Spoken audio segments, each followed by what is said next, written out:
Punjabi radio USA ਸੁਣ ਰਹੇ ਸਾਰੇ ਹੀ ਮਾਣਯੋਗ ਅਤੇ ਸਤਿਕਾਰਤ ਸਰੋਤਿਆਂ ਨੂੰ ਬਹੁਤ ਹੀ ਪਿਆਰ ਸਤਿਕਾਰ ਸਹਿਤ ਦੋਨੋਂ ਜੋੜ ਕੇ ਨਿੱਘੀ ਜਿਹੀ ਸਤਿ ਸ੍ਰੀ ਅਕਾਲ। ਸਭ ਨੂੰ ਜੀ ਨੂੰ ਆਖਦੇ ਹਾਂ। ਸੋ ਤੇ ਪ੍ਰੋਗਰਾਮ ਖਬਰ ਤੇ ਨਜ਼ਰ ਦੇ ਵਿੱਚ ਆਪ ਸਭ ਦਾ ਨਿੱਘਾ ਸਵਾਗਤ ਹੈ। ਅੱਜ 4 ਅਪ੍ਰੈਲ ਦਿਨ ਹੈਗਾ ਜੀ ਸ਼ਨੀਚਰਵਾਰ। ਆਪਣੇ ਨਾਲ ਜੁੜ ਚੁੱਕੇ ਨੇ ਮਿੰਟੂ ਗੁਰਸਰੀਆ ਜੀ ਮਲੋਟ ਸਟੂਡੀਓਜ਼ ਤੋਂ। ਮਿੰਟੂ ਜੀ ਨੂੰ ਸਵਾਗਤ ਹੈ, ਸਤਿ ਸ੍ਰੀ ਅਕਾਲ। ਸ਼ੁਕਰੀਆ ਜੀ, ਸਭ ਨੂੰ ਸਤਿ ਸ਼੍ਰੀ ਅਕਾਲ ਜੀ। ਸਾਡੇ ਅੱਜ ਦੇ ਪ੍ਰੋਗਰਾਮ ਖਬਰ ਤੇ ਨਜ਼ਰ ਨੂੰ ਸਪਾਂਸਰ ਕਰਦੇ ਨੇ ਖਾਲਸਾ ਇੰਸ਼ੋਰੈਂਸ ਏਜੰਸੀ ਵਾਲੇ, ਜਿਨ੍ਹਾਂ ਦੇ ਕੋਲੋਂ ਤੁਸੀਂ ਹਰ ਇੱਕ ਤਰੀਕੇ ਦੀ ਇੰਸ਼ੋਰੈਂਸ ਕਰਵਾ ਸਕਦੇ ਹੋ। ਕਵਰ ਕੈਲੀਫੋਰਨੀਆ ਦੇ ਦੁਆਰਾ ਹੈਲਥ ਇੰਸ਼ੋਰੈਂਸ ਲੈਣ ਦੇ ਲਈ ਅਖੀਰਲੀ ਤਰੀਕ ਨੂੰ ਜੂਨ ਮਹੀਨੇ ਤੱਕ ਕਰ ਦਿੱਤਾ ਗਿਆ ਆ। ਜੇ ਇਸ ਕਰੋਨਾ ਵਾਇਰਸ ਦੇ ਕਰਕੇ ਕਿਸੇ ਦੀ ਜੌਬ ਗਈ ਆ, ਕਿਸੇ ਦੀ ਇਨਕਮ ਦੇ ਵਿੱਚ ਘਾਟਾ ਹੋਇਆ ਅਤੇ ਉਹਨਾਂ ਦੀ ਇੰਸ਼ੋਰੈਂਸ ਚਲੀ ਗਈ ਆ, ਅਤੇ ਉਹ ਅਜੇ ਵੀ ਇੰਸ਼ੋਰੈਂਸ ਜਿਹੜੀ ਕੈਲੀਫੋਰਨੀਆ ਦੇ ਵਿੱਚ ਲੈ ਸਕਦੇ ਨੇ। ਉਸ ਦੇ ਬਾਰੇ ਜਾਣਕਾਰੀ ਲਈ ਇਹਨਾਂ ਨੂੰ ਕਾਲ ਕਰੋ 408 272 2500 ਦੇ ਉੱਤੇ। ਨਾਲ ਹੀ ਕ੍ਰਿਸ਼ਨ ਦਨੁਤਾ university, Gurpal Sandhu Antelope, Baljinder Singh Nijjar Woodland, West Coast truck driving school Fresno ਵਾਲੇ, ਜਿਨ੍ਹਾਂ ਦੇ ਕੋਲੋਂ ਤੁਸੀਂ ਜਿਹੜਾ ਕਿ ਤੁਹਾਨੂੰ ਟਰੱਕ ਦਾ ਲਾਇਸੈਂਸ ਵਧੀਆ ਸਿਖਲਾਈ ਦੇ ਕੇ ਘੱਟ ਸਮੇਂ ਦੇ ਵਿੱਚ ਲੈਣ 'ਚ ਸਹਾਇਤਾ ਕਰਦੇ ਨੇ। ਕਾਲ ਜੀ 559 374 45 41 ਦੇ ਉੱਤੇ। ਇਹਨਾਂ ਸਾਰਿਆਂ ਦਾ ਬਹੁਤ ਬਹੁਤ ਧੰਨਵਾਦ। ਜੇਕਰ ਤੁਸੀਂ ਜਾਂ ਕੋਈ ਹੋਰ ਕਾਰੋਬਾਰ ਇਸ ਪ੍ਰੋਗਰਾਮ ਨੂੰ ਸਪਾਂਸਰ ਕਰਨਾ ਚਾਹੁੰਦੇ ਹੋ, ਸੰਪਰਕ ਕਰ ਸਕਦੇ ਹੋ ਨੰਬਰ 408 722 76 98 ਦੇ ਉੱਤੇ। ਮਿੰਟੂ ਜੀ, ਗੱਲਬਾਤ ਦਾ ਸਿਲਸਿਲਾ ਸ਼ੁਰੂ ਕਰਦੇ ਹਾਂ। ਕੀ ਰਹੀ ਆ ਦਿਨ ਭਰ ਦੀ ਕਰੋਨਾ ਵਾਇਰਸ ਦੀ ਜਿਹੜੀ ਉਹ ਅਪਡੇਟ, ਉਸ ਦੇ ਬਾਰੇ ਜ਼ਰੂਰ ਜਾਣਕਾਰੀ ਦਿਓ ਜੀ। ਜੀ, ਅੱਜ ਦਾ ਦਿਨ ਵੀ ਕਰੋਨੇ ਦੇ ਪੰਜੇ ਦੇ ਵਿੱਚ ਹੀ ਗੁਜ਼ਰਿਆ ਹੈ। ਪੂਰੇ ਸੰਸਾਰ ਦਾ ਜੇ ਆਪਾਂ ਦੇਖੀਏ ਤਾਂ ਇਸ ਵੇਲੇ ਕੁੱਲ ਕੇਸਾਂ ਦੀ ਗਿਣਤੀ ਹੈ ਜਿਹੜੀ ਉਹ ਲਗਭਗ 11 ਲੱਖ ਹੈ, ਔਰ ਇਸ ਤੋਂ ਇਲਾਵਾ 60,000 ਦੇ ਕਰੀਬ ਮੌਤਾਂ ਜਿਹੜੀਆਂ ਹੁਣ ਤੱਕ ਹੋ ਚੁੱਕੀਆਂ। ਤਾਂ ਇਸੇ ਕਰੋਨਾ ਦੇ ਚਲਦਿਆਂ 222 ਸਾਲ ਦੀ ਹਿਸਟਰੀ ਦੇ ਵਿੱਚ ਪਹਿਲੀ ਦਫਾ ਕਹਿੰਦੇ ਆ ਕਿ ਹਜ ਯਾਤਰਾ ਜਿਹੜੀ ਉਹ ਰੱਦ ਕੀਤੀ ਜਾ ਸਕਦੀ ਹੈ। ਅਤੇ ਇੱਧਰ ਬੈਲਜੀਅਮ 'ਚ ਕਰੋਨਾ ਦੇ ਕਹਿਰ ਕਾਰਨ ਹੁਣ ਤੱਕ 1283 ਮੌਤਾਂ ਹੋ ਗਈਆਂ। ਮਤਲਬ ਇਟਲੀ ਔਰ ਇਸ ਤੋਂ ਇਲਾਵਾ ਸਪੇਨ ਤੋਂ ਬਾਅਦ ਜੇ ਦੇਖੀਏ ਤਾਂ ਬੈਲਜੀਅਮ ਔਰ UK ਇਹ ਵੀ ਮੌਤਾਂ ਦੇ ਮਾਮਲੇ 'ਚ ਕਾਫੀ ਤੇਜ਼ੀ ਦੇ ਨਾਲ ਵਧਣ ਡਏ ਆ। ਸਪੇਨ ਨੇ ਕਰੋਨਾ ਮਰੀਜ਼ਾਂ ਲਈ 5 ਤਾਰਾ ਹੋਟਲਾਂ ਦੇ ਦਰਵਾਜ਼ੇ ਖੋਲ੍ਹੇ ਆ, ਕਿਉਂਕਿ ਜਿਹੜੇ ਥੋੜ੍ਹੇ ਜਿਹੇ ਰਿਕਵਰਡ ਪੇਸ਼ੈਂਟ ਹੁੰਦੇ ਆ ਉਹਨਾਂ ਨੂੰ ਹੋਟਲਾਂ 'ਚ ਸ਼ਿਫਟ ਕੀਤਾ ਜਾ ਰਿਹਾ ਹੈ। ਤਾਂ ਬਹਰਹਾਲ ਇੰਡੀਆ ਵੱਲ ਪਰਤੀਏ ਤਾਂ ਇੱਥੇ ਕੁੱਲ ਕੇਸਾਂ ਦੀ ਤਾਦਾਦ ਜਿਹੜੀ ਉਹ 3000 ਤੋਂ ਟੱਪ ਚੁੱਕੀ ਹੈ, ਅਤੇ ਮੌਤਾਂ ਦੀ ਗਿਣਤੀ ਜਿਹੜੀ ਹੈ ਉਹ ਅੱਜ ਦੀ ਤਰੀਕ ਦੇ ਵਿੱਚ ਜਦ ਆਪਾਂ ਹੁਣ ਗੱਲਬਾਤ ਕਰ ਰਹੇ ਹਾਂ ਉਦੋਂ ਤੱਕ ਲਗਭਗ 86 ਹੈ। ਅਤੇ ਇਸ ਤੋਂ ਇਲਾਵਾ 17 ਸੂਬਿਆਂ 'ਚ ਤਬਲੀਗੀ ਜਮਾਤ ਨਾਲ ਸੰਬੰਧਿਤ ਲੋਕਾਂ 'ਚੋਂ 1000 ਲੋਕ ਜਿਹੜੇ ਆ ਉਹ ਪੋਜ਼ਿਟਿਵ ਪਾਏ ਗਏ ਆ। ਇਹ ਸਿਹਤ ਮੰਤਰਾਲੇ ਨੇ ਬਾਕਾਇਦਾ ਜਾਣਕਾਰੀ ਦਿੱਤੀ ਆ। ਤਾਂ 1023 ਦੀ ਕੁੱਲ ਤਾਦਾਦ ਦੱਸੀ ਜਾ ਰਹੀ ਹੈ। ਤਾਂ ਇੱਧਰ ਪ੍ਰਧਾਨ ਮੰਤਰੀ ਦਾ ਜੋ ਦੀਆ ਜਲਾਓ ਨਾਰਾ ਹੈ, ਉਸ ਮੁਹਿੰਮ 'ਤੇ ਜਿਹੜੇ ਹੈਗੇ ਆ ਨਿਤਨ ਰਾਉਤ ਮੰਤਰੀ ਆ ਜਿਹੜੇ ਮਹਾਰਾਸ਼ਟਰ ਦੇ, ਉਹਨਾਂ ਨੇ ਸਵਾਲ ਚੁੱਕਿਆ। ਉਹ ਕਹਿੰਦੇ ਕਿ ਇਹਦੇ ਨਾਲ ਪਾਵਰ ਗ੍ਰਿਡ ਜਿਹੜਾ ਫੇਲ ਹੋ ਸਕਦਾ। ਚਲੋ ਇੱਥੇ ਮੁਲਕ ਫੇਲ ਹੋ ਗਿਆ ਜਾਂ ਹੋ ਸਕਦਾ ਤਾਂ ਨਹੀਂ ਫਰਕ ਪੈਂਦਾ, ਅਤੇ ਲੀਡਰਾਂ ਨੇ ਆਪਣਾ ਤਾਂ ਤੁਹਾਨੂੰ ਪਤਾ ਹੀ ਹੈ ਕਿ ਜੁਗਾੜ ਜਿਹੜਾ ਕੋਈ ਨਾ ਕੋਈ ਚਲਾਈ ਰੱਖਣਾ। ਖੈਰ, 5 ਨੂੰ ਕਹਿੰਦੇ ਕਿ ਸਟਰੀਟ ਲਾਈਟਾਂ ਅਤੇ ਘਰੇਲੂ ਬਿਜਲੀ ਉਪਕਰਨ ਜਿਹੜੇ ਆ ਉਹ ਨਾ ਬੰਦ ਕੀਤੇ ਜਾਣ। ਮਤਲਬ ਕਿਤੇ ਨਾ ਕਿਤੇ ਇਸ ਚੀਜ਼ ਦਾ ਅਸਰ ਜ਼ਰੂਰ ਹੈ ਕਿ ਜਿਹੜਾ ਪਾਵਰ ਗ੍ਰਿਡ ਹੈ ਉਹ ਫੇਲ ਨਾ ਹੋ ਜਾਵੇ, ਕਿਉਂਕਿ ਸਪਲਾਈ ਜਿਹੜੀ ਹੈ ਯਕਦਮ ਬਿਲਕੁਲ ਥੱਲੇ ਡਿੱਗ ਪਵੇ, ਕਿਉਂਕਿ ਇਹਨਾਂ ਦੀ ਜਿਹੜੀ ਆਪਸ ਦੇ ਵਿੱਚ ਇੰਟਰਕਨੈਕਟੀਵਿਟੀ ਹੁੰਦੀ ਆ। ਅਤੇ ਇਸ ਤਰ੍ਹਾਂ ਵੀ ਕਈ ਵਾਰ ਹੋ ਜਾਂਦਾ ਕਿ ਬਿਜਲੀ ਦਾ ਜੇ ਬਹੁਤਾ ਲੋਡ ਪਵੇ ਤਾਂ ਵੀ ਕੰਮ ਉੱਡ ਜਾਂਦਾ, ਅਤੇ ਜੇ ਬਿਜਲੀ ਦਾ ਲੋਡ ਬਿਲਕੁਲ ਘੱਟ ਜਾਵੇ ਅਤੇ ਫਿਰ ਦੁਬਾਰਾ ਪਵੇ, ਕੁਛ ਇਸ ਤਰ੍ਹਾਂ ਦੀ ਵੀ ਗੜਬੜੀ ਆ ਜਾਂਦੀ ਆ। ਤਾਂ ਇੱਧਰ JP ਨੱਡਾ ਜਿਹੜੇ ਕਿ ਇਹਨਾਂ ਦੇ ਕੌਮੀ ਪ੍ਰਧਾਨ ਆ ਭਾਜਪਾ ਵਾਲਿਆਂ ਦੇ, ਉਹਨਾਂ ਨੇ ਭਾਜਪਾਈਆਂ ਨੂੰ ਅਪੀਲ ਕੀਤੀ ਆ, ਜਾਂ ਕਹਿ ਲਓ ਕਿ ਉਹਨਾਂ ਨੇ ਤਾਕੀਦ ਕੀਤੀ ਆ ਕਿ ਕਰੋਨਾ ਨੂੰ ਫਿਰਕੂ ਰੰਗ ਦੇਣ ਤੋਂ ਵਰਜਿਆ ਜਾਵੇ, ਕਿਉਂਕਿ ਇਹਨਾਂ ਦੇ IT ਸੈੱਲ ਦੇ ਜਿਹੜੇ ਮਿਸਟਰ ਮਾਲਵੀਆ ਉਹਨਾਂ ਤੋਂ ਲੈ ਕੇ ਜਾਂ ਇਹਨਾਂ ਦੇ ਹੋਰ ਜਿਹੜੇ ਚਮਚੇ ਚਾਪੜੇ ਆ ਉਹ ਇਸ ਗੱਲ 'ਤੇ ਬਿਲਕੁਲ ਪੱਬਾਂ ਭਾਰ ਹੋਏ ਪਏ ਆ ਕਿ ਜਿਹੜਾ ਮਸਲਾ ਉੱਠਿਆ ਹੈ ਜਿੱਦਾਂ ਉਹ ਤਬਲੀਗੀ ਜਮਾਤ ਵਾਲਿਆਂ ਦਾ, ਕਿ ਇਹਨੂੰ ਕਿਸੇ ਤਰੀਕੇ ਨਾਲ ਮੁਸਲਮਾਨਾਂ ਨਾਲ ਜੋੜਿਆ ਜਾਵੇ, ਕਿ ਇਹ ਸਾਰੀ ਬਿਮਾਰੀ ਹੈ ਜਿਹੜੀ ਉਹ ਮੁਸਲਮਾਨਾਂ ਨੇ ਆਪਣੀ ਪ੍ਰਯੋਗਸ਼ਾਲਾ 'ਚ ਹੀ ਤਿਆਰ ਕੀਤੀ ਹੈ। ਤਾਂ ਖੈਰ, ਇੱਧਰ ਮੈਡੀਕਲ ਸਟਾਫ ਵੱਲੋਂ ਮਾਸਕ ਅਤੇ ਸੈਨੀਟਾਈਜ਼ਰ ਮੰਗਣ 'ਤੇ ਹੱਥ ਪੈਰ ਤੋੜਨ ਦੀ ਧਮਕੀ ਵਾਲਾ ਇੱਕ ਵੀਡੀਓ ਹੈ ਜਿਹੜਾ ਉਹ ਪ੍ਰਿਯੰਕਾ ਗਾਂਧੀ ਨੇ ਸ਼ੇਅਰ ਕੀਤਾ। ਇਹ ਵੀਡੀਓ ਜਿਹੜਾ ਉਹ ਦੱਸਿਆ ਜਾ ਰਿਹਾ UP ਦਾ। ਤਾਂ ਇਹ ਹਾਲ ਆ ਕਿ ਇੱਕ ਤਾਂ ਮੈਡੀਕਲ ਸਟਾਫ ਨੂੰ ਪੂਰੀਆਂ ਸਹੂਲਤਾਂ ਜਾਂ ਪੂਰੇ ਉਪਕਰਨ ਜਾਂ ਉਹਨਾਂ ਦੀ ਸੁਰੱਖਿਆ ਵਾਸਤੇ ਜੋ ਵੀ ਇਕਵਿਪਮੈਂਟ ਚਾਹੀਦੇ ਆ ਉਹ ਨਹੀਂ ਦਿੱਤੇ ਜਾ ਰਹੇ, ਅਤੇ ਜੇ ਉਹ ਮੰਗ ਕਰਦੇ ਆ ਤਾਂ ਕਿਹਾ ਜਾ ਰਿਹਾ ਕਿ ਤੁਹਾਡੇ ਹੱਥ ਪੈਰ ਤੋੜ ਦਿਆਂਗੇ। ਸੋ ਸਿਆਸਤ ਆਪਣੀ ਥਾਂ 'ਤੇ ਆ, ਪਰ ਜੋ ਡਾਕਟਰਾਂ ਦੀ ਜਾਂ ਮੈਡੀਕਲ ਸਟਾਫ ਵਾਲਿਆਂ ਦੀ ਮੁਸ਼ਕਲ ਆ ਉਹਦੇ ਵੱਲ ਕੋਈ ਵੀ ਧਿਆਨ ਨਹੀਂ ਦੇ ਰਿਹਾ, ਈਵਨ ਦੋ ਕਿ ਪ੍ਰਧਾਨ ਸੇਵਕ ਵੀ ਦੂਸਰੇ ਹੋਰ ਹੀ ਜਾਦੂ ਟੂਣੇ ਜੇ ਦੱਸ ਜਾਂਦਾ, ਪਰ ਇੱਧਰ ਕੋਈ ਵੀ ਹੱਲ ਨਹੀਂ ਕਰਦਾ। ਖੈਰ ਅੱਗੇ ਜੇ ਚੱਲੀਏ ਤਾਂ ਕਹਿੰਦੇ ਆ ਕਿ 15 ਅਪ੍ਰੈਲ ਤੋਂ ਜ਼ਿਆਦਾਤਰ ਰੇਲ ਗੱਡੀਆਂ ਜਿਹੜੀਆਂ ਉਹ ਚੱਲਣਗੀਆਂ। ਰੇਲਵੇ ਨੇ ਕਰਮਚਾਰੀਆਂ ਨੂੰ ਸਮਾਂ ਸਾਰਣੀ ਹੈ ਜਿਹੜੀ ਉਹ ਭੇਜਣੀ ਆਰੰਭ ਕਰ ਦਿੱਤੀ ਹੈ। ਤਾਂ ਇੱਧਰ ਜੇ ਆਪਾਂ ਗੱਲ ਕਰੀਏ ਹਵਾਬਾਜ਼ੀ ਦੀ, ਤਾਂ ਏਅਰ ਇੰਡੀਆ ਨੇ ਕਿਹਾ ਕਿ 30 ਅਪ੍ਰੈਲ ਤੱਕ ਨਹੀਂ ਹੋ ਸਕੇਗੀ ਘਰੇਲੂ ਤੇ ਕੌਮਾਂਤਰੀ ਫਲਾਈਟ ਲਈ ਟਿਕਟ ਬੁਕਿੰਗ। ਤਾਂ ਇਹਦਾ ਮਤਲਬ ਆ ਕਿ ਲੋਕਲ ਫਲਾਈਟਾਂ ਜਿਹੜੀਆਂ ਉਹ ਵੀ ਏਅਰ ਇੰਡੀਆ ਦੇ ਮੁਤਾਬਕ ਹਾਲ ਦੀ ਘੜੀ 30 ਅਪ੍ਰੈਲ ਤੱਕ ਨਹੀਂ ਚਾਲੂ ਹੋ ਸਕਣਗੀਆਂ। ਤਾਂ ਮੱਧ ਪ੍ਰਦੇਸ਼ ਦੇ ਵਿੱਚ ਕਰੋਨਾ ਵਾਇਰਸ ਪੋਜ਼ਿਟਿਵ ਮਰੀਜ਼ਾਂ ਦੀ ਅੱਜ ਮੌਤ ਹੋਈ ਹੈ, ਤੇ ਇਹਨਾਂ ਦੀ ਤਾਦਾਦ ਰਹੀ ਹੈ ਜਿਹੜੀ ਉਹ 3 ਰਹੀ ਆ। ਤਾਂ ਮਹਾਰਾਸ਼ਟਰ ਤੋਂ ਤਮਿਲਨਾਡੂ ਤੱਕ ਪੈਦਲ ਜਾ ਰਹੇ ਇੱਕ ਵਿਅਕਤੀ ਨੇ ਰਸਤੇ ਦੇ ਵਿੱਚ ਹੀ ਦਮ ਤੋੜ ਦਿੱਤਾ। ਇਹ ਗੱਲਾਂ, ਇਹ ਦਰਦ ਜਿਹੜਾ ਉਹ ਨਾ ਸਾਡੇ ਲੀਡਰਾਂ ਨੂੰ ਦਿਖ ਰਿਹਾ, ਤੇ ਨਾ ਬਹੁਤਾਤ ਜਿਹੜਾ ਗੋਦੀ ਮੀਡੀਆ ਜਿਹਦੀ ਬੋਦੀ ਤੁਹਾਨੂੰ ਪਤਾ ਹੀ ਹੈ ਕਿਹਨਾਂ ਦੇ ਹੱਥ 'ਚ ਹੈ, ਨਾ ਹੀ ਉਹਦੇ ਤੱਕ ਪਹੁੰਚ ਰਿਹਾ ਇਹ ਦਰਦ।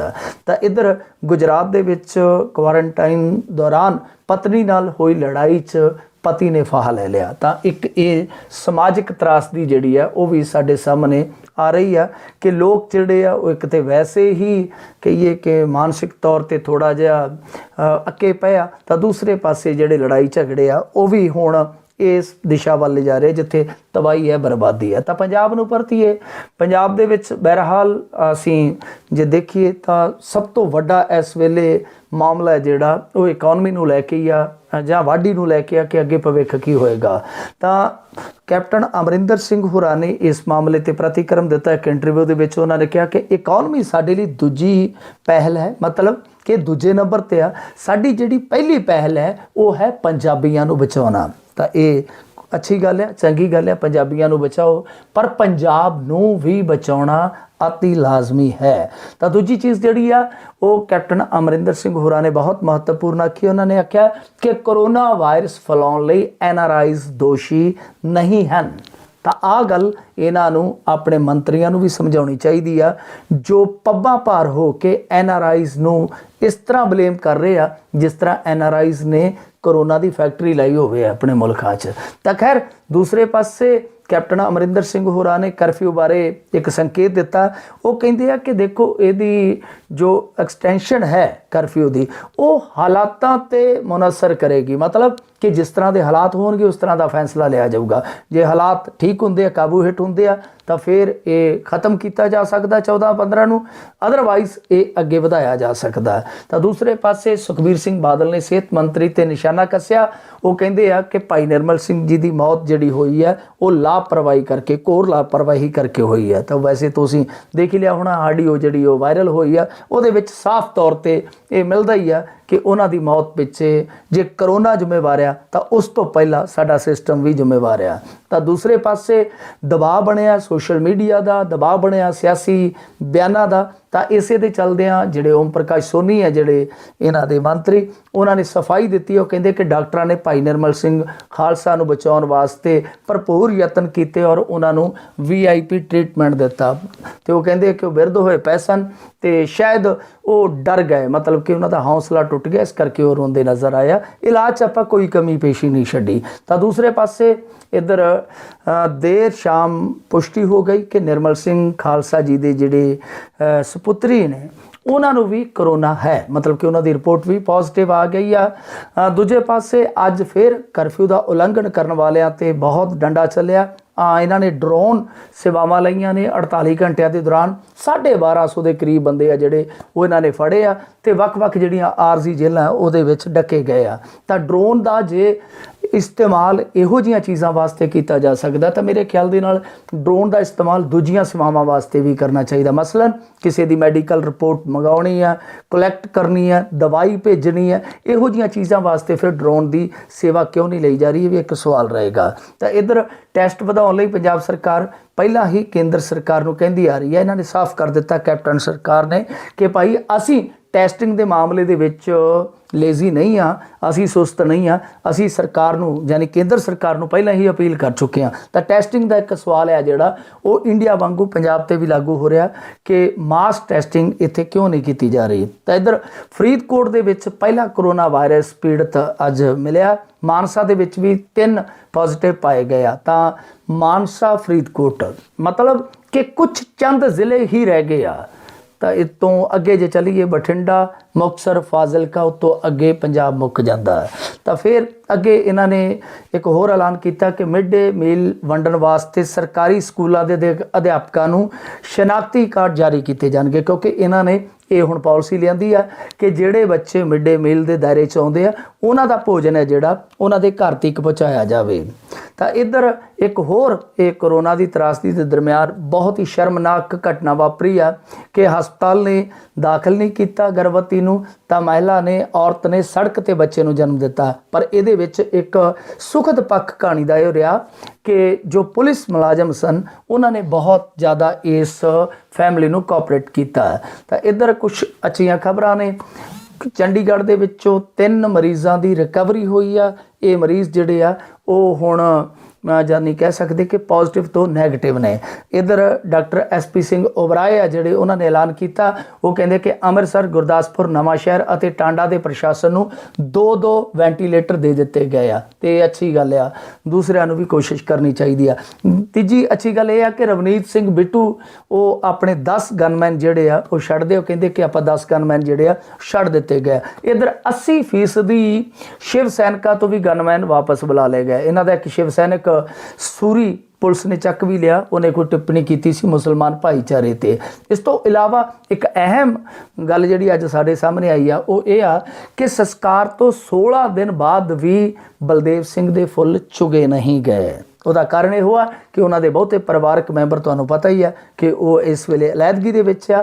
ਤਾਂ ਸਮਾਜ ਦੇ ਵਿੱਚ ਇੱਕ ਐਸੀ ਤਰਾਈ ਮੱਛੀ ਪਈ ਆ ਕਿ ਕੋਈ ਇਹਨਾਂ ਗੱਲਾਂ ਵੱਲ ਧਿਆਨ ਨਹੀਂ ਦਿੰਦਾ। ਸੋ ਇਹ ਸਾਰਾ ਅੱਜ ਕਰੋਨਾ ਦਾ ਘਟਨਾਕ੍ਰਮ ਸੀ ਜੋ ਆਪਣੇ ਪੰਜਾਬ ਕੌਮੀ ਪੱਧਰ ਔਰ ਕੌਮਾਂਤਰੀ ਪੱਧਰ ਤੇ ਥੋੜ੍ਹਾ ਬਹੁਤਾ ਜਿਹੜਾ ਉਹ ਅਸੀਂ ਦੇਖਿਆ। ਜੀ ਮਿੰਟੂ ਜੀ, ਅਗਲੀ ਜਿਹੜੀ ਖਬਰ ਉਸ ਦੇ ਉੱਤੇ ਜੇ ਨਜ਼ਰ ਮਾਰੀਏ ਤਾਂ ਕਿਹਾ ਜਾ ਰਿਹਾ ਵੀ ਹੁਣ ਵੱਡੇ ਪੱਧਰ ਦੇ ਉੱਤੇ ਟੈਸਟਿੰਗ ਨੂੰ ਹਰੀ ਝੰਡੀ ਮਿਲੀ ਆ।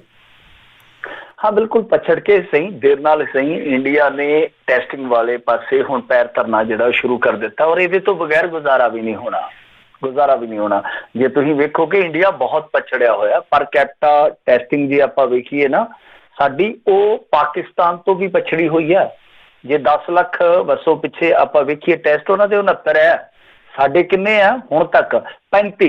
ਮਤਲਬ ਆ ਜਿਹੜਾ ਪਿਛਲਾ 24 ਘੰਟਿਆਂ ਦਾ ਸਮਾਂ ਗੁਜ਼ਰਿਆ ਇਹਨੂੰ ਕੱਢ ਦਈਏ ਕਿਉਂਕਿ ਇਹਦੇ 'ਚ 8000 ਟੈਸਟ ਹੋਏ ਆ ਇੱਕੋ ਝਟਕੇ 'ਚ।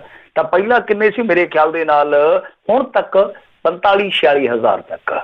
ਤਾਂ ਤੁਸੀਂ ਦੇਖ ਲਓ US ਦੇ ਵਿੱਚ ਟੈਸਟ ਜਿਹੜੇ ਆਲਮੋਸਟ ਮੇਰੇ ਖਿਆਲ ਦੇ ਨਾਲ 13 ਨੂੰ ਸ਼ੁਰੂ ਗਏ ਸਨ ਅਪ੍ਰੈਲ ਸ਼ੁਰੂ ਹੁੰਦਿਆਂ।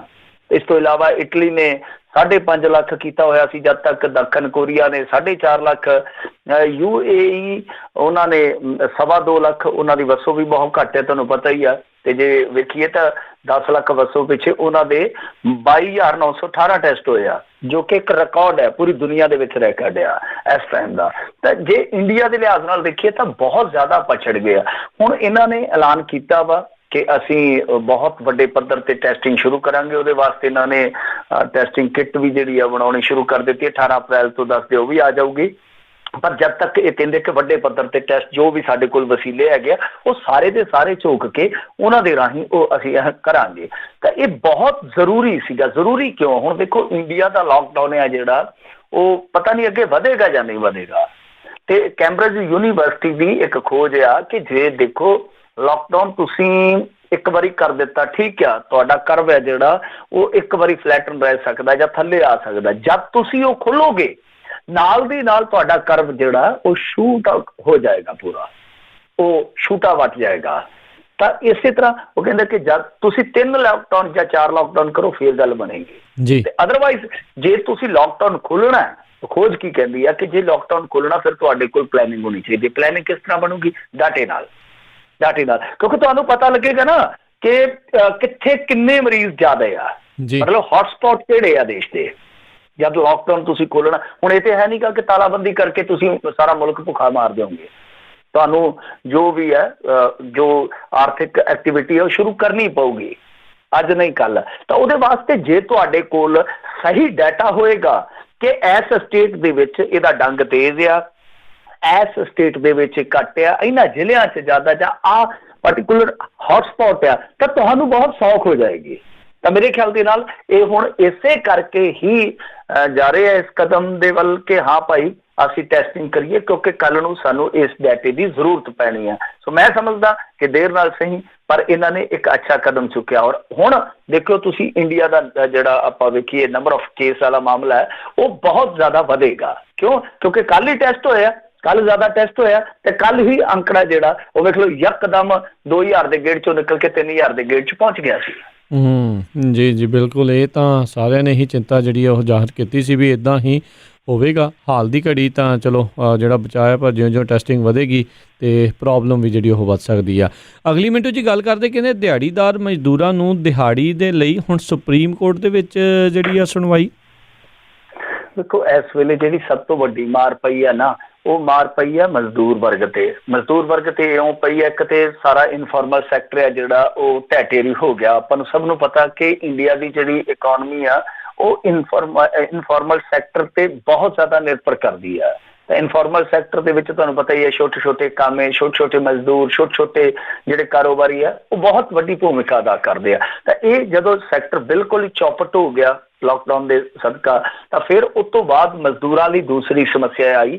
ਜਿਹੜੇ ਮਾਈਗਰੈਂਟ ਲੇਬਰਰ ਸੀਗੇ ਉਹਨਾਂ ਲਈ ਘਰ ਪਹੁੰਚਣਾ ਔਖਾ ਹੋ ਗਿਆ। ਹੁਣ ਦੇਖੋ ਜਿਹੜਾ ਬੰਦਾ ਦਿਹਾੜੀ ਕਰਦਾ ਹੈ, ਚਲੋ ਠੀਕ ਆ, ਉਹਨੂੰ ਤੇ ਰੱਖ ਦਿੱਤਾ ਇਹਨਾਂ ਨੇ ਕੈਂਪਾਂ ਦੇ ਵਿੱਚ, ਚਲੋ ਮਾੜੀ ਚੰਗੀ ਜੋ ਵੀ ਹੈ ਤੋਸਾ ਫੁਲਕਾ ਮਿਲ ਜਾਂਦਾ, ਠੀਕ ਆ। ਪਰ ਗੱਲ ਇਹ ਆ ਕਿ ਜੋ ਉਹ ਕਮਾ ਕੇ ਭੇਜਦਾ ਸੀਗਾ ਆਪਣੇ ਘਰ, ਆਪਣੇ ਬੱਚਿਆਂ ਦੀਆਂ ਫੀਸਾਂ ਕੱਢਦਾ ਸੀ, ਆਪਣੇ ਮਾਂ ਪਿਓ ਦੀ ਮਾੜੀ ਮੋਟੀ ਦਵਾਈ ਦੱਪੇ ਲਈ ਉਹ ਰਕਮ ਭੇਜਦਾ ਸੀ, ਉਹ ਤੇ ਸਾਰੀ ਬੰਦ ਹੋ ਗਈ ਨਾ। ਕਿਉਂਕਿ ਇੰਨੀ ਜਮ੍ਹਾਂ ਪੂੰਜੀ ਹੁੰਦੀ ਨਹੀਂ ਗਰੀਬ ਦੇ ਕੋਲ ਕਿ ਉਹ 15-20 ਦਿਨ ਬਿਨਾਂ ਕੰਮ ਕੀਤੇ ਤੋਂ ਜਿਸ ਤਰ੍ਹਾਂ ਕਾਰੋਬਾਰੀ ਵੱਡੇ ਕਰਦੇ, ਛੁੱਟੀਆਂ ਲੈ ਲਈਆਂ, ਕਰਦੇ ਉਹ ਕਰਦੇ, ਇਸ ਤਰ੍ਹਾਂ ਨਹੀਂ ਚੱਲ ਸਕਦੇ ਉਹ। ਤਾਂ ਉਹਨਾਂ ਵਾਸਤੇ ਬਹੁਤ ਵੱਡੀ ਮੁਸ਼ਕਲ ਹੋ ਜਾਂਦੀ ਹੈ ਜੇ ਉਹਨਾਂ ਦੀ ਡੇਲੀ ਇਨਕਮ ਬੰਦ ਹੋ ਜਾਂਦੀ ਹੈ। ਤਾਂ ਹੁਣ PIL ਜਿਹੜੀ ਹੈ ਉਹ ਦਾਖਲ ਕੀਤੀ ਗਈ ਹੈ, ਉਹਦੇ ਵਿੱਚ ਪ੍ਰਸ਼ਾਂਤ ਭੂਸ਼ਣ ਵਕੀਲ ਨੇ, ਹਰਸ਼ਮੰਦਰ ਜੀ ਵੀ ਹੈ। ਔਰ ਵੇਖੋ ਸਰਕਾਰ ਉੱਥੇ ਕਹਿ ਕੀ ਰਹੀ ਆ। ਸਰਕਾਰ ਇਹ ਕਹਿਣ ਦੀ ਥਾਂ ਤੇ ਭਰੋਸਾ ਦੇਣ ਦੀ ਥਾਂ ਤੇ ਕਿ ਹਾਂ ਭਾਈ ਅਸੀਂ ਕਰੂਗੇ, ਕਿਉਂਕਿ ਇਹ PIL ਕਾਹਦੇ ਵਾਸਤੇ ਆ, ਇਸ ਵਾਸਤੇ ਆ ਕਿ ਭਾਈ ਜਿਹੜੇ ਦਿਹਾੜੀਦਾਰ ਮਜ਼ਦੂਰ ਆ ਉਹਨਾਂ ਨੂੰ ਤੁਸੀਂ ਜੋ ਉਹਨਾਂ ਦਾ ਬਣਦਾ, ਮਤਲਬ ਕਿ ਉਜਰਤ ਦਾ ਜੋ ਸਰਮਾਇਆ ਬਣਦਾ ਉਹ ਤੁਸੀਂ ਤਤਕਾਲ ਦੇ ਦਿਓ, ਮਤਲਬ ਕਿ ਫੌਰੀ ਤੌਰ ਤੇ ਰਿਲੀਜ਼ ਕਰੋ, ਉਹਨਾਂ ਦੇ ਖਾਤਿਆਂ 'ਚ ਪਾਓ। ਔਰ ਇਹ ਜ਼ਰੂਰੀ ਵੀ ਆ। ਮੈਂ ਇਹਨੂੰ ਦੂਸਰੇ ਐਸਪੈਕਟ ਤੋਂ ਵੀ ਦੇਖਦਾ, ਕਿਉਂਕਿ ਦੇਖੋ ਜੇ ਤੁਹਾਡੇ ਗਰੀਬ ਕੋਲ ਪੈਸਾ ਹੀ ਨਹੀਂ ਪਹੁੰਚੇਗਾ, ਤੁਹਾਡੇ ਮਜ਼ਦੂਰ ਵਰਗ ਕੋਲ ਪੈਸਾ ਹੀ ਨਹੀਂ ਪਹੁੰਚੇਗਾ, ਲੋਅਰ ਕਲਾਸ ਦੇ ਜੇਬ 'ਚ ਕੁਛ ਹੋਏਗਾ ਹੀ ਨਹੀਂ, ਤੁਹਾਡੀ ਅਰਥ ਵਿਵਸਥਾ ਜਿਹੜੀ ਕਿ ਹੁਣ ਸਾਰੀ ਦੁਨੀਆ ਦੇ ਨਾਲ ਹੀ ਆ ਬਦਹਾਲ ਆ, ਤਾਂ ਉਹ ਹੋਰ ਵੀ ਜ਼ਿਆਦਾ ਸਲੋ ਡਾਊਨ ਦਾ ਸ਼ਿਕਾਰ ਹੋਊਗੀ। ਕਿਉਂਕਿ ਬਾਜ਼ਾਰ 'ਚ ਗਰੀਬ ਬੰਦੇ ਨੇ ਪੈਸਾ ਜਿਹੜਾ ਉਹ ਪਾਉਣਾ ਹੁੰਦਾ, ਆਪਦਾ ਹਿੱਸਾ ਪਾਉਣਾ ਹੁੰਦਾ, ਤਾਂ ਜੇ ਉਹਦੀ ਜੇਬ ਦੇ ਵਿੱਚ ਹੀ ਹੈ ਨਹੀਂ ਤਾਂ ਉਹ ਹੁਣ ਕਿੱਥੋਂ ਧਰਤੀ ਦੇ ਹੇਠੋਂ ਤੇ ਕੱਢਣ ਹੋ ਰਿਹਾ। ਸੋ ਇਹ ਵੀ ਇੱਕ ਸਮੱਸਿਆ ਹੈ, ਬਾਜ਼ਾਰ ਦੀ ਬਹੁਤ ਵੱਡੀ ਸਮੱਸਿਆ, ਕਿਉਂਕਿ ਇੰਡੀਆ ਬਹੁਤ ਵੱਡਾ ਬਾਜ਼ਾਰ ਆ। ਤਾਂ ਹੁਣ ਇਸ ਵੇਲੇ ਗਰੀਬ ਦੀ ਜੇਬ ਦੇ ਵਿੱਚ ਕੱਖ ਨਹੀਂ ਬਚਣਾ।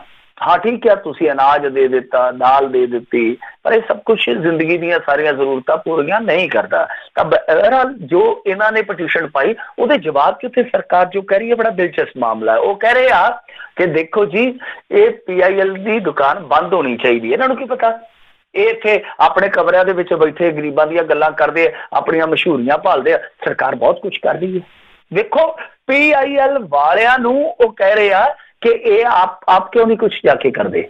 ਦੇਖੋ ਸਰਕਾਰ ਨੇ ਜਾਂ ਉਹ ਪਾਲਿਸੀ ਮੇਕਰ ਨੇ ਜਾਂ ਲੋਕਾਂ ਦੇ ਚੁਣੇ ਹੋਏ ਨੁਮਾਇੰਦੇ ਵਕੀਲਾਂ ਦਾ, ਜਿਹੜੇ ਖਾਸ ਤੌਰ ਤੇ ਸਮਾਜ ਸੇਵੀ ਵਕੀਲ, ਉਹਨਾਂ ਦਾ ਕੰਮ ਇਹੋ ਆ ਕਿ PIL ਹੁੰਦੀ ਇਹੋ ਆ ਕਿ ਜਨਤਾ ਦੇ ਹਿੱਤਾਂ ਦੀ ਗੱਲ ਕਰਨੀ। ਕਿਤੇ ਜਨਤਾ ਦੇ ਸਰੋਕਾਰ ਜਿਹੜੇ ਆ ਉਹ ਢਿੱਲੇ ਪੈ ਰਹੇ ਆ ਜਾਂ ਸਰਕਾਰ ਵੱਲੋਂ ਮਾਂਜੇ ਜਾ ਰਹੇ ਆ, ਤਦ PIL ਫਾਈਲ ਕੀਤੀ ਜਾਂਦੀ ਹੈ। ਤਾਂ ਇਹ ਕਹਿ ਰਹੇ ਆ ਕਿ ਦੁਕਾਨ ਹੀ ਬੰਦ ਹੋਣੀ ਚਾਹੀਦੀ ਹੈ। ਕੀ ਗੱਲ ਹੈ ਭਾਈ, ਉਹ ਗਰੀਬਾਂ ਤੋਂ ਕਿਹੜਾ ਉੱਥੇ ਮੋਟਾ ਪੈਸਾ ਲੈ ਰਹੇ ਆ, ਉਹ ਤੇ ਗਰੀਬਾਂ ਦੀ ਗੱਲ ਹੀ ਕਰ ਰਹੇ ਆ। ਸੋ ਇਹਦੀ ਸੁਣਵਾਈ ਜਿਹੜੀ ਆ ਸ਼ੁੱਕਰਵਾਰ ਫੇਰ ਦੁਬਾਰਾ ਹੋਊਗੀ, ਸ਼ੁੱਕਰਵਾਰ ਨਹੀਂ 7 ਤਰੀਕ ਨੂੰ ਜੀ, 7 ਤਰੀਕ ਨੂੰ ਇਹ ਜਿਹੜੀ ਹੈ ਸੁਣਵਾਈ ਫੇਰ ਹੋਊਗੀ। ਸੁਪਰੀਮ ਕੋਰਟ ਇਹਦੇ ਤੇ ਕੁਛ ਨਾ ਕੁਛ ਹੈ ਜਿਹੜਾ ਉਹ ਫੈਸਲਾ ਲੈ ਸਕਦਾ। ਬਾਕੀ ਇੱਕ ਜਿਹੜੀ ਪਟੀਸ਼ਨ ਹੋਰ ਪਾਈ ਗਈ ਸੀਗੀ, ਬੜੀ ਦਿਲਚਸਪ ਸੀਗੀ ਪਟੀਸ਼ਨ, ਬੜੇ ਵੈਸੇ ਜ਼ਬਰਦਸਤ ਸੀਗਾ ਕੰਮ ਜੇ ਹੋ ਜਾਂਦਾ ਤੇ ਉਹ ਕਹਿੰਦੇ ਕਿ ਜਿਹੜੇ ਹਿਜਰਤਕਾਰੀ ਮਜ਼ਦੂਰ ਨੇ ਉਹਨਾਂ ਨੂੰ ਹੋਟਲਾਂ 'ਚ ਠਹਿਰਾਇਆ ਜਾਣਾ ਚਾਹੀਦਾ। ਹੋਟਲ ਤੇ ਖਾਲੀ ਪਏ ਨਾ ਕਹਿੰਦੇ, ਤੇ ਕਹਿੰਦੇ ਕੋਈ ਗੱਲ ਨਹੀਂ, ਗਰੀਬਾਂ ਨੂੰ ਵੀ 5 ਤਾਰਾ 3 ਤਾਰਾ ਦਾ ਨਜ਼ਾਰਾ ਦਿਖਾ ਦਿਓ। ਜੀ ਜੀ ਬਿਲਕੁਲ। ਅਗਲੀ ਜਿਹੜੀ ਮਿੰਟੂ ਜੀ ਗੱਲ ਕਰਦੇ, ਕਹਿੰਦੇ ਪੰਜਾਬ ਸਰਕਾਰ ਹੁਣ ਘਰਾਂ 'ਚੋਂ ਚੱਕੇਗੀ ਕਣਕ। ਦੇਖੋ ਇਹ ਆਪਾਂ ਗੱਲ ਗੁੱਜੀ ਜੀ ਕਰਦੇ ਸਾਂ ਕਿ ਹੋ ਸਕਦਾ ਕਿ ਇਹ ਪਿੰਡਾਂ ਦੇ ਵਿੱਚੋਂ ਜਾ ਕੇ ਕਣਕ ਦੀ ਖਰੀਦ ਕਰਨ, ਕਿਉਂਕਿ ਆਫ ਦੀ ਰਿਕਾਰਡ ਗੱਲਾਂ ਆ ਰਹੀਆਂ ਸੀਗੀਆਂ, ਸਰਕਾਰੀ ਸੋਰਸਸ ਦੱਸ ਰਹੇ ਸੀਗੇ ਕਿ ਇਹਨਾਂ ਦੀ ਪਲੈਨਿੰਗ ਇਹੋ ਹੀ ਆ, ਕਿਉਂਕਿ ਹੁਣ ਦਿਨ ਬਹੁਤ ਥੋੜੇ ਰਹਿ ਗਏ ਵਾਢੀ 'ਚ, ਤੇ 7 ਤਰੀਕ ਦਾ ਹੀ ਮੀਂਹ ਦੱਸਦੇ ਆ। ਜੇ ਉਹ ਨਾ ਪਿਆ ਮੀਂਹ ਤੇ ਮੇਰੇ ਖਿਆਲ ਦੇ ਨਾਲ 10 ਤਰੀਕ ਤੱਕ ਵਾਢੀ ਜਿਹੜੀ ਆ ਉਹ ਪੂਰੇ ਜ਼ੋਰ ਸ਼ੋਰ ਨਾਲ, ਕਿਉਂਕਿ ਐਤਕੀ ਵਿਸਾਖੀ ਵਾਲੀ ਗੱਲ ਨਹੀਂ ਹੈਗੀ, ਵਿਸਾਖੀ ਮਨਾਈ ਨਹੀਂ ਜਾਣੀ, ਨਹੀਂ ਤੇ ਅੱਗੇ ਬਹੁਤੇ ਲੋਕ ਵਿਸਾਖੀ ਨੂੰ ਉਡੀਕਦੇ ਆ ਕਿ ਚਲੋ ਵਿਸਾਖੀ ਵੇਖ ਕੇ ਉਸ ਤੋਂ ਬਾਅਦ ਆਪਾਂ ਦਾਤੀ ਪਾਵਾਂਗੇ, ਵਾਢੀ ਕਰਾਂਗੇ। ਐਤਕੀ ਉਹ ਵਿਸਾਖੀ ਵਾਲਾ ਕੰਮ ਢਿੱਲਾ, ਤਾਂ ਲੋਕ ਚਲੋ ਮੱਥਾ ਟੇਕਣਗੇ ਆਪਣੇ ਪਿੰਡਾਂ ਪੁੰਡਾਂ 'ਚ ਟੇਕ ਕੇ ਮੱਥਾ, ਤੇ ਕੰਮ ਜਿਹੜਾ ਬਿਸਮਿਲ੍ਲਾ ਕਰ ਦੇਣਗੇ, ਸ਼ੁਰੂ ਕਰ ਦੇਣਗੇ। ਪਰ ਉਸ ਤੋਂ ਪਹਿਲਾਂ ਹੀ ਵਾਢੀ ਜਿਹੜੀ ਹੈ ਸ਼ੁਰੂ ਹੋ ਜਾਏਗੀ ਜੇ ਮੌਸਮ ਨਾ ਵਿਗੜਿਆ। ਹੁਣ ਵਿੱਚੋਂ ਜਿਹੜੀ ਗੱਲ ਆ ਰਹੀ ਆ, ਹੁਣ ਤਾਂ ਵੈਸੇ ਅਧਿਕਾਰਤੀ ਹੋ ਗਈ ਇੱਕ ਤਰ੍ਹਾਂ ਨਾਲ, ਕਿ ਅੱਜ ਖਬਰਾਂ ਲੱਗ ਗਈਆਂ ਇਸ ਬਾਬਤ, ਕੁਛ ਮੀਡੀਆ ਆਊਟਲੈਟ ਦੇ ਵਿੱਚ ਇਹ ਖਬਰਾਂ ਲੱਗੀਆਂ ਹੋਈਆਂ ਕਿ ਇਹ ਘਰ ਘਰ ਜਾ ਕੇ ਮਤਲਬ ਕਿ ਕਣਕ ਖਰੀਦਣਗੇ। ਜਿੱਦਾਂ 2 ਕਿਲੋਮੀਟਰ ਦੀ ਦੂਰੀ ਤੋਂ ਜਿਹੜੀ ਵੀ ਕੋਈ ਪਿੰਡ ਦੀ ਕੋਈ ਵੀ ਇਕਾਈ ਆ, ਮਤਲਬ 2 ਕਿਲੋਮੀਟਰ ਕੀ ਆ ਕਿ ਮੰਡੀ ਉਹਦੇ ਤੋਂ ਜਿਹੜੀ ਵੀ ਪਿੰਡ ਦੀ ਇਕਾਈ 2 ਕਿਲੋਮੀਟਰ ਦੂਰ ਆ, ਉੱਥੇ ਜਾ ਕੇ ਪਰਚੇਸਿੰਗ ਆਪ ਕਰੂਗੇ, ਆਪ ਪਿੰਡਾਂ 'ਚ ਜਾਣਗੇ। ਹੁਣ ਇੱਥੇ ਵੀ ਇੱਕ ਰੌਲਾ ਹੈ, ਇੱਕ ਰੱਟਾ ਹੈ। ਬਹੁਤ ਸਾਰੇ ਪਿੰਡ ਹੈ ਜਿਹੜੇ ਤਕਰੀਬਨ ਮੇਰੇ ਖਿਆਲ ਦੇ ਨਾਲ ਅੱਧੋਂ ਜ਼ਿਆਦਾ ਪਿੰਡ ਇਸ ਤਰ੍ਹਾਂ ਦੇ ਹੋਣੇ ਆ ਜਿਹੜੇ ਮੰਡੀਆਂ ਤੋਂ ਇੰਨੀ ਵਾਟ ਦੂਰ ਆ। ਹੁਣ ਉੱਥੇ ਪਿੰਡਾਂ 'ਚ ਜਦ ਜਾਣਗੇ, ਸਭ ਤੋਂ ਵੱਡੀ ਗੱਲ ਇਹ ਆ ਕਿ ਇਹ ਤੇ ਹੈ ਨਹੀਂਗਾ ਕਿ ਸਿੱਧੀ ਖੇਤਾਂ ਦੇ ਵਿੱਚੋਂ ਜਾ ਕੇ ਕਣਕ ਚੁੱਕ ਲੈਣਗੇ, ਕਿ ਉੱਧਰੋਂ ਕੰਬਾਈਨ ਜਿਹੜੀ ਆ ਉਹ ਪਾਈ ਜਾਊਗੀ ਤੇ ਇਹ ਟਰਾਲੀਆਂ 'ਚੋਂ ਜਾਂ ਟਰੱਕਾਂ 'ਚੋਂ ਪਾ ਕੇ ਤੇ ਗਾਹ ਚੁੱਕੀ ਜਾਣਗੇ। ਅਸਲ ਦੇ ਵਿੱਚ ਗੱਲ ਸਟੋਰੇਜ ਦੀ ਆ, ਕਿਉਂਕਿ ਏਡੀ ਜ਼ਿਆਦਾ ਮੈਨੂੰ ਨਹੀਂ ਲੱਗਦਾ ਪਰਚੇਜ਼ਿੰਗ ਇੰਨੇ ਘੱਟ ਸਮੇਂ 'ਚ ਹੋ ਜਾਊਗੀ, ਕਿਉਂਕਿ ਇੱਕ ਤੇ ਤੁਸੀਂ ਸਿੱਧੇ ਤੌਰ ਤੇ 15 ਦਿਨ ਲੇਟ ਹੋ, ਚਾਹੇ ਮੌਸਮ ਬੰਨੀ ਤੇ ਚਾਹੇ ਕਰੋਨਾ ਬੰਨੀ ਹੋ। ਦੂਜੀ ਚੀਜ਼, ਹਫੜਾ ਦਫੜੀ ਦੇ ਦੌਰ ਦੇ ਵਿੱਚ ਤੁਸੀਂ ਇੱਕ ਯਕਦਮ, ਕਿਉਂਕਿ ਕਣਕ ਤੇ ਇੱਕੋ ਵੇਲੇ ਆ ਜਾਣੀ ਹੈ ਨਾ ਸਾਰੀ, ਯਕਦਮ ਕਣਕ ਕਿਸ ਤਰ੍ਹਾਂ ਚੁੱਕੋਗੇ? ਇਹਦਾ ਮਤਲਬ ਕਿ ਤੁਸੀਂ ਪਹਿਲਾਂ ਘਰਾਂ 'ਚ ਢੇਰੀਆਂ ਲਵਾਓਗੇ, ਜਿਹਦਾ ਆਪਾਂ ਪਹਿਲਾਂ ਹੀ ਜ਼ਿਕਰ ਕਰ ਚੁੱਕੇ ਹਾਂ, ਕਿਉਂਕਿ ਆਪਾਂ ਨੂੰ ਪਤਾ ਲੱਗ ਗਿਆ ਸੀਗਾ ਕਿ ਇਹ ਐਸੀ ਪਲੈਨਿੰਗ ਹੀ ਲੈ ਕੇ ਆਉਣਗੇ ਕਿ ਤੁਸੀਂ ਇੱਕ ਵਾਰੀ ਇਸ ਤਰ੍ਹਾਂ ਕਰੋ, ਘਰਾਂ 'ਚ ਰੱਖੋ, ਅਸੀਂ ਵਾਰੀ ਨਾਲ ਇੱਥੋਂ ਚੱਕਾਂਗੇ। ਤਾਂ ਉੱਥੇ ਹੁਣ ਪਿੰਡ ਦੇ ਵਿੱਚ ਜਦ ਜਾਣਗੇ, ਕਣਕ ਤੇ ਸਾਰੇ ਘਰਾਂ 'ਚ ਪਈ ਹੋਊਗੀ, ਤਾਂ ਉੱਥੇ ਪਹਿਲਾ ਨੰਬਰ, ਦੂਜਾ ਨੰਬਰ, ਤੀਜਾ ਨੰਬਰ ਕਿਹਦਾ ਹੋਊਗਾ? ਤੇ ਲੜਾਈ ਵਾਲਾ ਚੱਕਰ ਬਣ ਜਾਣਾ, ਕਿਉਂਕਿ ਉੱਥੇ ਕਾਂਗਰਸੀ ਵੀ ਹੋਣਗੇ, ਅਕਾਲੀ ਵੀ ਹੋਣਗੇ, ਕਿਉਂਕਿ ਜਦੋਂ ਇਸ ਤਰ੍ਹਾਂ ਦਾ ਮਾਹੌਲ ਬਣਦਾ ਫਿਰ ਉੱਥੇ ਪੱਖਪਾਤ ਦਾ ਵੀ ਦੋਸ਼ ਲੱਗਦਾ। ਪੱਖਪਾਤ ਇੱਥੇ ਰਾਸ਼ਨ ਦੇ ਵਿੱਚ ਵੀ ਲੱਗੀ ਜਾਂਦਾ ਦੋਸ਼ ਕਿ ਪੱਖਪਾਤ ਕਰੀ ਜਾਂਦਾ, ਅਕਾਲੀ ਉਹਨਾਂ ਨੂੰ ਕਹੀ ਜਾਂਦੇ, ਕਾਂਗਰਸੀ ਉਹਨਾਂ ਨੂੰ ਕਹੀ ਜਾਂਦੇ ਆ। ਤਾਂ ਕਹਿਣ ਦਾ ਮਤਲਬ ਇਹ ਹੋਆ ਕਿ ਠੀਕ ਆ, ਸਪਸ਼ਟਤਾ ਇਹਨਾਂ ਕਰ ਦਿੱਤਾ ਕਿ ਹਾਂ ਅਸੀਂ ਪਿੰਡਾਂ 'ਚ ਜਾਵਾਂਗੇ, ਮਤਲਬ ਕਿ ਜਿਹੜੇ 2 ਕਿਲੋਮੀਟਰ ਦੀ ਦੂਰੀ ਵੱਧ ਰੱਖਦੇ ਆ ਮੰਡੀਆਂ ਤੋਂ, ਅਸੀਂ ਉਹਨਾਂ ਪਿੰਡਾਂ 'ਚ ਜਾਵਾਂਗੇ। ਪਰ ਇਹਨਾਂ ਦੇ ਵਾਸਤੇ ਕੀ ਕਰਨਗੇ, ਉਹ ਕੀ ਪਲੈਨਿੰਗ ਲੈ ਕੇ ਤੁਰਨਗੇ, ਕੀ ਰੋਡ ਮੈਪ ਹੋਏਗਾ, ਕਿਸ ਤਰ੍ਹਾਂ ਇਹ ਸਾਰੀ ਖਰੀਦ ਕੀਤੀ ਜਾਊਗੀ, ਇਹਦਾ ਹਲੇ ਵੀ ਭੰਬਲ ਭੂਸਾ ਮੇਰੇ ਖਿਆਲ ਦੇ ਨਾਲ ਅਸਪਸ਼ਟ ਹੈ। ਜੀ ਜੀ ਜੀ। ਅਗਲੀ ਜਿਹੜੀ ਮਿੰਟੂ ਜੀ ਗੱਲ ਕਰਦੇ, ਕਹਿੰਦੇ ਪੰਜਾਬ ਵਿੱਚ ਯੂਥ ਵੀ ਆ ਰਿਹਾ ਹੈ ਵਲੇਟ ਦੇ ਵਿੱਚ। ਹਾਂਜੀ ਦੇਖੋ, ਇਹ ਇੱਕ ਐਸਾ ਮੈਂ ਕਹਿੰਦਾ ਕਿ ਪੱਖ ਆ ਜਿਹੜਾ ਚਿੰਤਾਜਨਕ ਹੈ ਥੋੜਾ, ਕਿਉਂਕਿ ਵੈਸੇ ਤੇ ਹੁਣ ਜੇ ਆਪਾਂ ਪੂਰੀ ਦੁਨੀਆ ਦੇ ਕੇਸਾਂ ਦੀ ਸਟੱਡੀ ਕਰੀਏ, ਬਹੁਤ ਸਾਰੇ ਕੇਸ ਐਸੇ ਆ ਜਿਹਦੇ ਵਿੱਚ ਜਵਾਕ ਵੀ ਲਪੇਟੇ 'ਚ ਆਇਆ। ਆਪਾਂ ਇੱਕ ਜਵਾਕ ਦੀ 2 ਦਿਨ ਪਿੱਛੇ ਵੀ ਗੱਲ ਕਰਕੇ ਆਏ, ਮੁੰਬਈ ਦਾ ਜਿਹੜਾ ਮਤਲਬ ਕਿ ਨਵ ਜੰਮਿਆ ਬੱਚਾ ਸੀਗਾ ਜਿਹੜਾ, ਉਹ ਵੀ ਵਲੇਟੇ 'ਚ ਆ ਗਿਆ ਸੀ। ਪਰ ਪੰਜਾਬ ਦੇ ਪੱਖ ਤੋਂ ਜੇ ਵੇਖੀਏ ਤਾਂ ਥੋੜਾ ਚਿੰਤਾਜਨਕ ਆ। ਕਿਉਂਕਿ ਇਹਦੇ ਵਿੱਚ ਕੀ ਆ ਕਿ 0 ਤੋਂ 10 ਸਾਲ ਦੇ ਸਾਡੇ ਹੁਣ ਤੱਕ 5 ਕੇਸ ਆ ਗਏ, ਮਤਲਬ ਬੱਚੇ, ਨਿੱਕੇ ਬੱਚੇ ਆ ਜਿਹੜੇ ਸਾਡੇ। ਫਿਰ 11 ਤੋਂ 20 ਜਿਹੜੀ ਅਲੜ ਉਮਰ ਆ ਉਹ 3 ਆ ਗਏ ਆ ਕੇਸ, 21 ਤੋਂ 30 ਵਾਲੇ 5 ਆ ਗਏ ਆ, 31 ਤੋਂ 40 ਵਾਲੇ 13 ਆ ਗਏ ਆ, 41 ਤੋਂ 50 ਇਹਨਾਂ ਨੂੰ ਵੀ ਆਪਾਂ ਇੱਕ ਤਰ੍ਹਾਂ ਨਾਲ ਕਹਿ ਲਓ ਅੱਧ ਖੜ ਉਮਰ ਗਿਣਦੇ ਆ, 10 ਆ। 51 ਤੋਂ 60 ਉੱਤੇ ਉਹ ਜਿਹੜੇ ਆ ਲਾ ਲਓ ਕਿ ਮੇਰੇ ਖਿਆਲ ਦੇ ਨਾਲ 22 ਕੇਸ ਉਹ ਬਣਦੇ ਆ ਜਿਹੜੇ 51 ਸਾਲ ਤੋਂ ਉੱਤੇ ਆ ਤੇ 80 ਸਾਲ ਦੇ ਵਿਚਾਲੇ ਆ। ਬਾਕੀ ਸਾਰੇ ਕੇਸ ਜਿਹੜੇ ਹੁਣ ਤੱਕ ਜਦੋਂ ਆਪਾਂ ਗੱਲਬਾਤ ਕਰ ਰਹੇ ਹਾਂ, ਮੇਰੇ ਖਿਆਲ ਦੇ ਨਾਲ ਲਗਭਗ 60 ਦੀ ਗਿਣਤੀ ਜਿਹੜੀ ਆ ਪਹੁੰਚ ਗਈ ਆ ਪੇਸ਼ੈਂਟ ਦੀ। ਤਾਂ ਇਸ ਵੇਲੇ ਤੱਕ ਜੇ ਤੁਸੀਂ ਵੇਖੋਗੇ ਤਾਂ ਬਹੁਤ ਵੱਡੀ ਗਿਣਤੀ ਉਹਨਾਂ ਲੋਕਾਂ ਦੀ ਆ ਜਿਨ੍ਹਾਂ ਨੂੰ ਆਪਾਂ ਨੌਜਵਾਨ ਗਿਣ ਸਕਦੇ ਹਾਂ। ਤਾਂ ਇਹ ਆਪਣੇ ਆਪ ਦੇ ਵਿੱਚ ਬਹੁਤ ਹੀ ਮੈਂ ਕਹੂੰਗਾ ਕਿ ਇਸ ਵੇਲੇ ਜਿਹੜਾ ਮਾਮਲਾ ਹੈ ਚਿੰਤਾਜਨਕ ਹੈ, ਕਿਉਂਕਿ ਆਮ ਤੌਰ ਤੇ ਕਿਹਾ ਜਾਂਦਾ ਵਾ ਕਿ ਦੇਖੋ ਜੀ ਇਹ ਜਿਹੜੇ ਨੌਜਵਾਨ ਆ ਉਹਨਾਂ ਨੂੰ ਇਹ ਅਸਰ ਨਹੀਂ ਕਰਦਾ, ਇਹ ਬਿਮਾਰ ਨਹੀਂ ਹੁੰਦੇ, ਇਹਨਾਂ ਨੂੰ ਪਤਾ ਹੀ ਨਹੀਂ ਲੱਗਦਾ ਕਦੋਂ ਹੋਈ ਬਿਮਾਰੀ ਤੇ ਕਦੋਂ ਠੀਕ ਹੋ ਗਏ, ਕਿਉਂਕਿ ਇਹਨਾਂ ਦਾ ਇਮਿਊਨ ਸਿਸਟਮ ਹੈ ਜਿਹੜਾ ਬਹੁਤ ਜ਼ਿਆਦਾ ਸਟਰੋਂਗ ਹੁੰਦਾ ਵਾ। ਤਾਂ ਇਹ ਧਾਰਨਾ ਜਿਹੜੀ, ਇਹ ਪਰਸੈਪਸ਼ਨ ਹੈ ਜਿਹੜੀ, ਉਹ ਇਸ ਫਿਗਰ ਨੂੰ ਵੇਖ ਕੇ ਤੇ ਝੂਠੀ ਪੈਂਦੀ ਜਾਪਦੀ ਆ। ਤਾਂ ਇਹਦਾ ਮਤਲਬ ਆ ਕਿ ਅੱਗੇ ਜਿਸ ਤਰ੍ਹਾਂ ਕੁਝ ਮੁਲਕਾਂ ਨੇ, ਵੈਸੇ ਉਹਨਾਂ ਨੇ ਇੱਕ ਨੀਤੀ ਵੀ ਬਣਾਈ ਸੀਗੀ ਕਰੋਨਾ ਦੇ ਅਗੇਂਸਟ ਕਿ ਆਪਾਂ ਨੌਜਵਾਨਾਂ ਨੂੰ ਅੱਗੇ ਉਤਾਰ ਦਈਏ, ਕੋਈ ਫਰਕ ਨਹੀਂ ਪੈਂਦਾ, ਮਤਲਬ ਕਿ ਬਜ਼ੁਰਗਾਂ ਨੂੰ ਪਾਸੇ ਰੱਖੀਏ, ਦੂਸਰੇ ਜਿਹੜੇ ਫਰੰਟ ਲਾਈਨ ਤੇ ਰਹਿਣ ਨੌਜਵਾਨ, ਕੋਈ ਚੱਕਰ ਨਹੀਂ ਹੈ। ਉਹਦੇ ਨਾਲ ਹਰਡ ਇਮਿਊਨਿਟੀ ਜਿਹੜੀ ਹੈ ਉਹ ਵੀ ਅਸੀਂ ਕਰ ਸਕਦੇ ਹਾਂ, ਮਤਲਬ ਕਿ ਬਿਮਾਰੀ ਜਜ਼ਬ ਕਰਨ ਦੀ ਵੀ ਅਸੀਂ ਉਹਨਾਂ ਦੇ ਵਿੱਚ ਸ਼ਕਤੀ ਪੈਦਾ ਕਰ ਸਕਦੇ ਹਾਂ।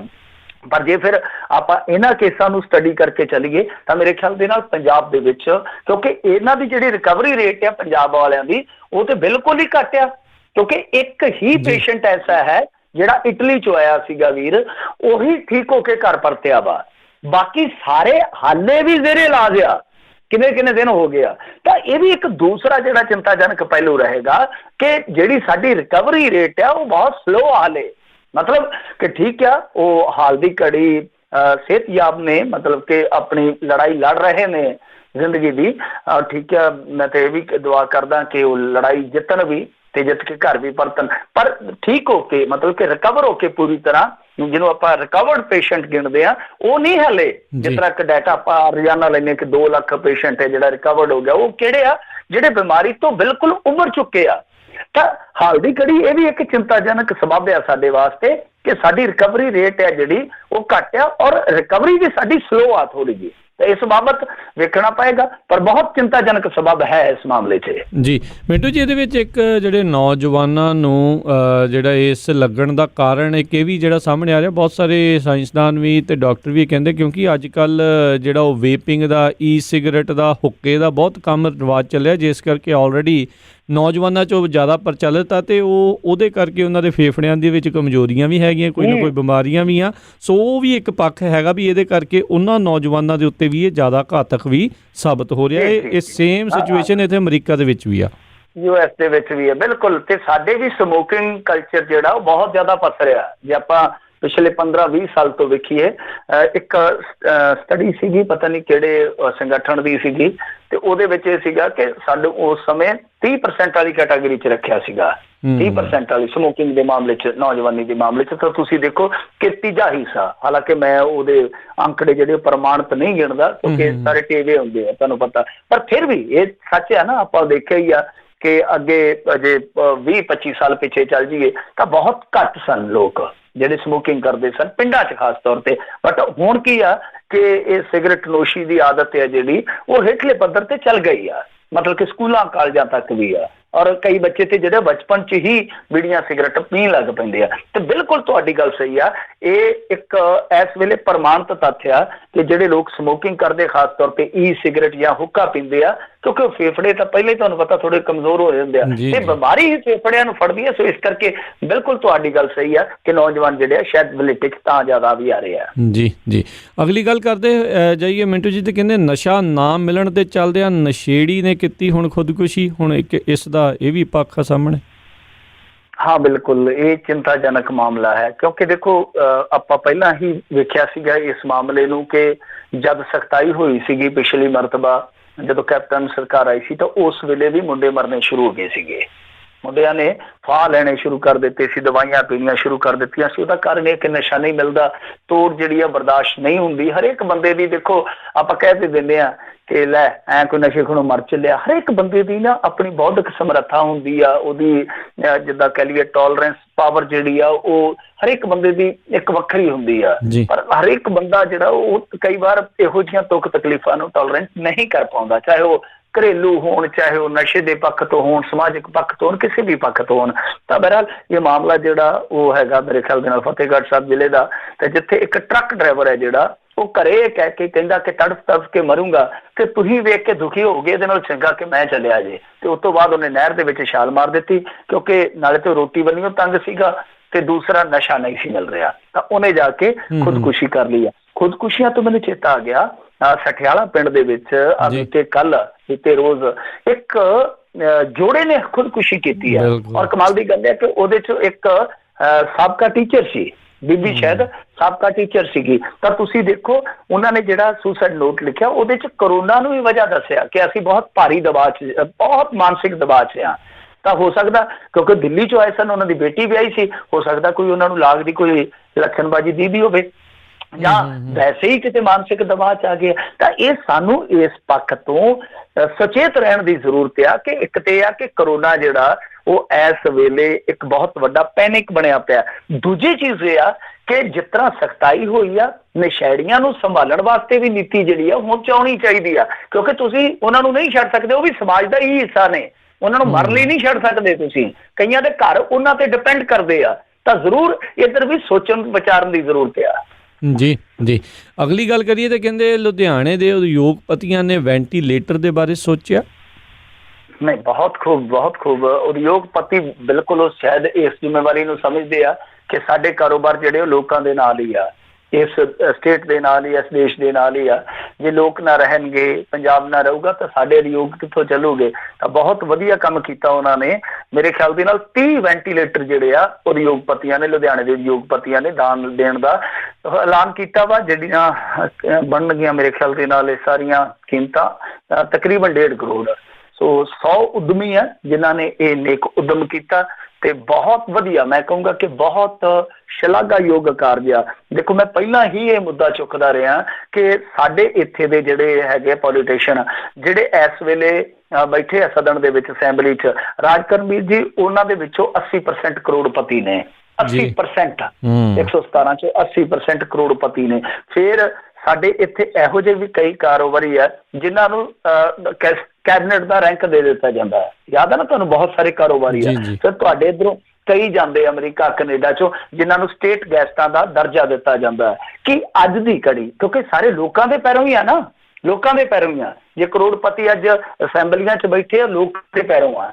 ਜੇ ਮੰਨ ਲਓ ਕਾਰੋਬਾਰੀਆਂ ਨੂੰ ਕੈਬਨਿਟ ਰੈਂਕ ਮਿਲਦਾ ਤੇ ਉਹਨਾਂ ਨੂੰ ਸਹੂਲਤਾਂ ਮਿਲਦੀਆਂ, ਕੌਣ ਦਿੰਦੇ ਆ? ਲੋਕ ਦਿੰਦੇ ਆ।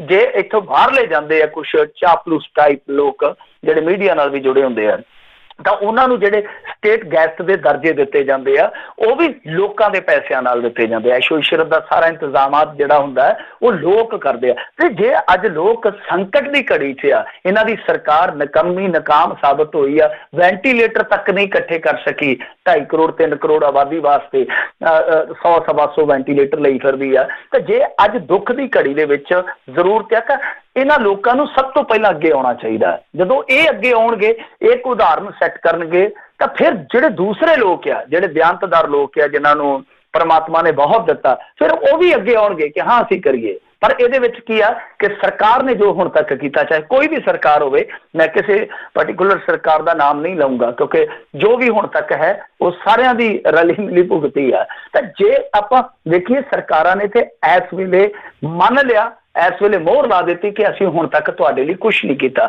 ਜੇ ਲੋਕ ਕਰਨਗੇ ਤਾਂ ਸ਼ਾਇਦ ਸਰਕਾਰ ਤੇ ਵੀ ਦਬਾਅ ਆਏਗਾ। ਜੀ ਜੀ।